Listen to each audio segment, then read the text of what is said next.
একজন ফকির একটা কুকুরকে বলল, কুকুর, তোর 3টি অভ্যাস খুব খারাপ। কুকুর বলল, সেই খারাপ অভ্যাসগুলো কি কি?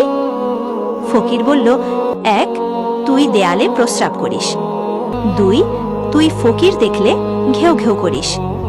3, তুই রাতে ঘেউ ঘেউ করে মানুষের ঘুম নষ্ট করিস।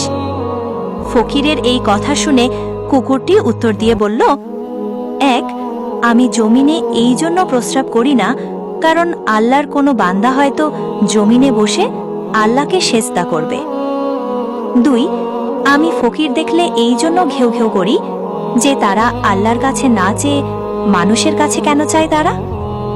3, আমি রাতে ঘেউ ঘেউ করে মানুষের ঘুম এই জন্য নষ্ট করি যে মানুষ গুনাহ করে রাতে আরামে ঘুমালে তারা আল্লাহর কাছে মাফ চাইবে কখন। ভিডিওটি ভালো লাগলে অবশ্যই বন্ধুদের কাছে শেয়ার করে দিবেন।